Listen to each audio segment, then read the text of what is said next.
ओम शांति। 21 मई 2025 की ये मुरली रिवाइज हो रही है।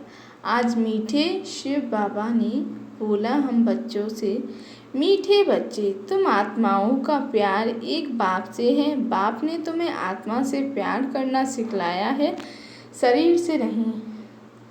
बाबा ये बोल रहे हैं, शिव बाबा। शिव हम प्यार से किसे बोलते हैं? शिव बाबा। हम किससे बोलते हैं? हम परमपिता परमात्मा शिव से बोलते हैं। तो उन्होंने बताया, बच्चों, मैंने तुम्हें सिर्फ आत्मा से प्यार करना सिखलाया है, शरीर से नहीं। तभी तो बाबा कहते हैं, बच्चों, देही अभिमानी बनो। आज की मुरली से प्रश्न है, किस पुरुषार्थ में ही माया विघ्न डालती है? माया जीत बनने की युक्ति क्या है? तुम पुरुषार्थ करते रहो कि हम बाप को याद करके अपने पापों को भस्म करें, तो इस याद में ही माया का विघ्न बढ़ता है। बाप उस्ताद तुम्हें माया जीत बनने की युक्ति बताते हैं। तुम उस्ताद को पहचान कर याद करो तो खुशी भी रहेगी। पुरुषार्थ भी करते रहेंगे और सर्विस भी खूब करेंगे, माया जीत भी बन जाएंगे। बाबा ने ये बताया है कि तुम पुरुषार्थ करते रहो बाप की याद में, ठीक है। बाबा की याद करते रहेंगे तो अपने आप पाप जो हैं वो भस्म होते जाएंगे, ख़त्म होते जाएंगे। और बाबा जो माया आती है ना बाबा को याद करने में, वो भी ख़त्म होती जाएगी। कहते हैं ना, हाथों से काम करते बुद्धि बाप की तरफ रहे। बच्चों को खिलाओ पिलाओ, स्नान कराओ, बुद्धि में बाप की याद हो, क्योंकि जानते हो आत्मा पापों का बोझ बहुत है, इसीलिए बुद्धि बाप की तरफ लगी रहे। वह मासूम को बहुत बहुत याद करते हैं। मनुष्य गंगा स्नान करते हैं, शरीर को मिट्टी मलते हैं, परंतु उससे कोई पाप धुलते नहीं। आत्मा के पाप योग बल से ही निकलते हैं, याद निकलती है, यह तो बच्चों को ही मालूम है। और निश्चय है, हम बाबा को याद करेंगे तो हमारे पाप भस्म हो जाएंगे। निश्चय है तो फिर पुरुषार्थ करना चाहिए ना। बाबा ये बोल रहे हैं, आज के टाइम पे इस कलयुग में जो मनुष्य, जो आत्माएं, वो स्नान करने जाती हैं, गंगा स्नान, यमुना स्नान, बहुत तरीके की नदियों में स्नान करती हैं और सोचती हैं, भाई मेरे तो सारे पाप ही धुल गए। अगर तुम खुद सोचो, अगर गंगा में नहाने से पाप ही धुल जाते तो फिर वहाँ से आने के बाद लोग दुखी भी होते हैं, फिर तो उनके पाप धुल गए, तो भाई उन्हें हमेशा के लिए खुशी होना चाहिए। बहुत सारे लोग गंगा स्नान करके भी आते हैं, गंगा स्नान करने के बाद भी वो दुखी रहते हैं। क्यों? क्योंकि ऐसे भाई पाप जो है वो बिल्कुल भस्म नहीं होते, वो चुकतू नहीं होते, वो सिर्फ भोग करके चुकतू होते हैं या फिर बाबा की याद से।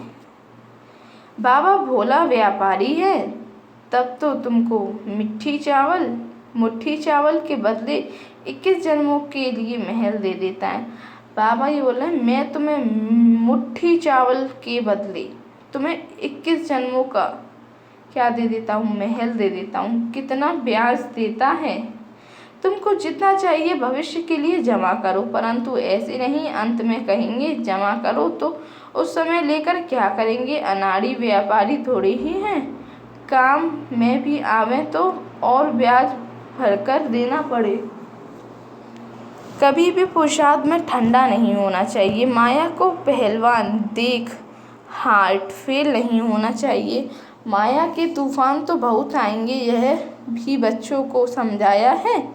आत्मा ही सब कुछ करती है, शरीर तो खत्म हो जाएगा, आत्मा निकल गई है, आत्मा तो निकल जाती है, शरीर मिट्टी हो जाता है।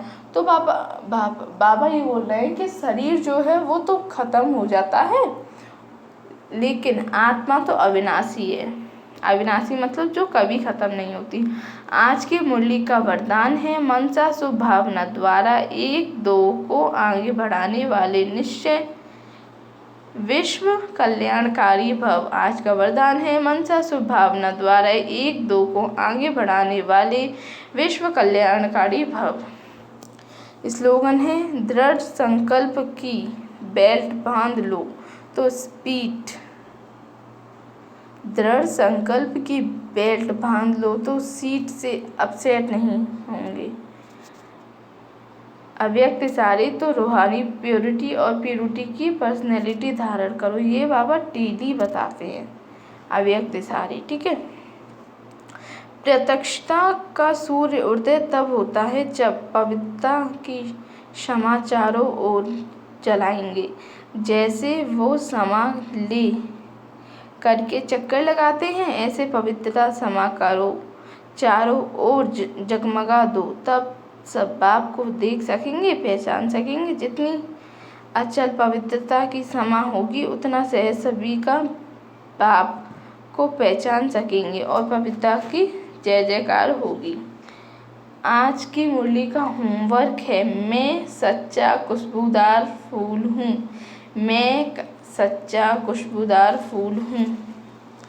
आज की मुरली के लिए धारणा पॉइंट है श्रीमत पर चल बादशाही लेनी है, चावल मुट्ठी से मुट्ठी के बदले बाबा हमें क्या देते हैं, राजमहल देते हैं।